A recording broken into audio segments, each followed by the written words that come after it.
Hello, beautiful friends. Today we're going to be talking about ending karmic relationships.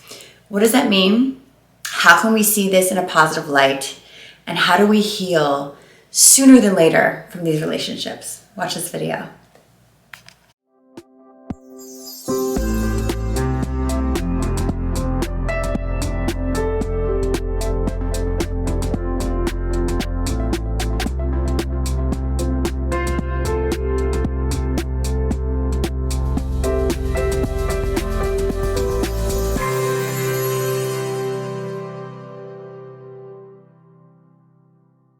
Hello guys, welcome to my channel. If you're new, please click the little subscribe button and the bell. I believe it's there, maybe it's there. And you will get notifications when I release new videos. Also, I wanted to mention the little join button. I don't know what side it's on right now. If you join, you become one of my YouTube membership members. There's a whole bunch of perks that you get with that. I should also just mention before we start, if you're a highly sensitive person, please check out Truth Room Tribe. We meet every Friday. It is an amazing community of people from around the world who create support and light and energy and understanding. And so many of the members cannot ever make the meetings because you're in different countries, but your energy is still there. And those of us who do show up for the meetings, we record them and we post them in the group so you can see the energy of that week.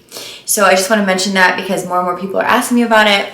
It's one of my most favorite groups that I have created and it's just really special. So check that out. So on that subject, we were talking last week about karmic relationships. What the heck is a karmic relationship? It is what most people would feel is a soulmate. What most people would feel is intensity. I'll never feel this again. But what most people don't understand is karmic relationships are really there to show us parts of ourselves that we have not yet owned, that we're reflecting onto another. And if you guys have watched my videos in the past, you know I talk about this subject a lot in different ways. Because relationships are our mirrors.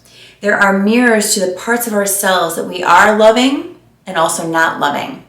And so many people right now, I'm going to be honest, during COVID are going through breakups or shifts or transitions in their relationships. And what's coming up is a lot of those original wounds start to rise that were being band-aided by this relationship.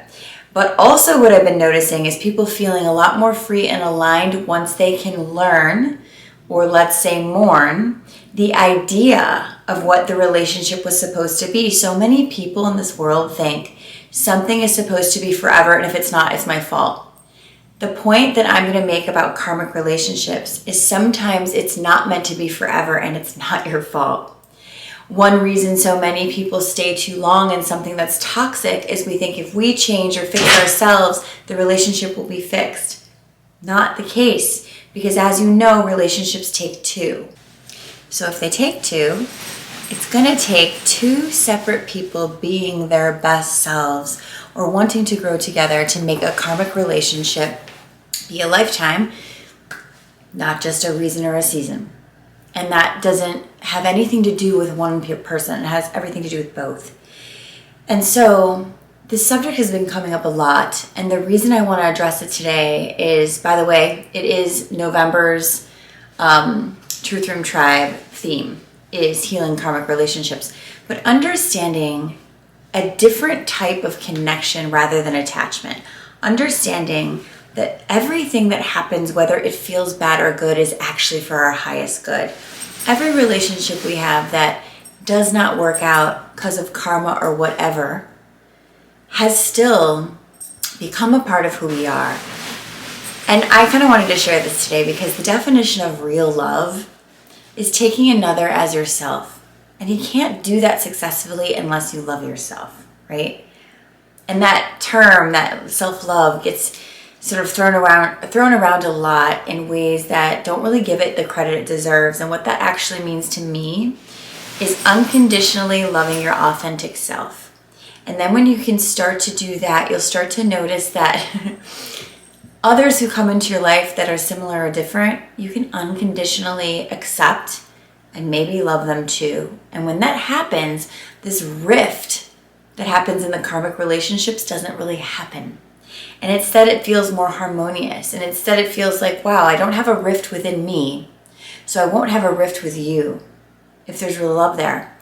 With karmic relationships, there's huge rifts. There's huge unresolved issues that come up to the surface for the purpose of healing, which is the karma.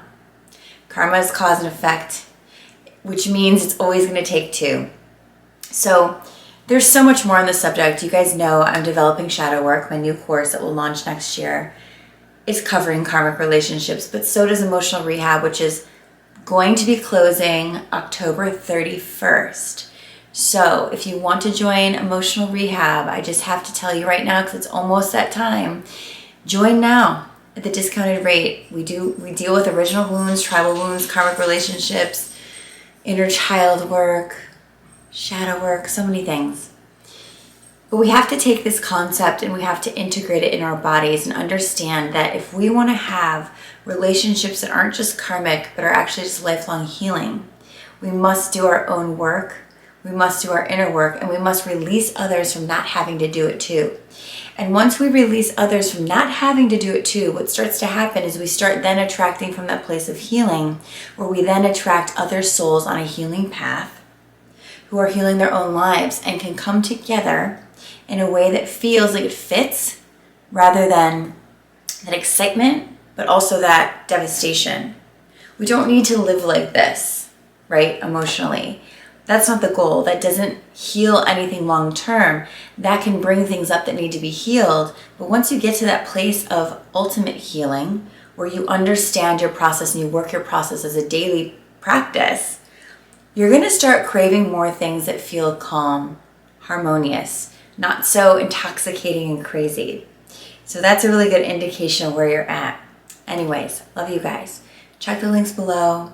I will see you soon. Make sure you're on my mailing list, because I will be sending out another newsletter as usual every single week. This week will be about healing karmic relationships. This month in Truth Room Tribe will be about healing karmic relationships. This is the theme right now because it's in our collective consciousness. We are all being asked to rise up and shift in relationship to self, others, and world. I love you guys, and I'll see you soon.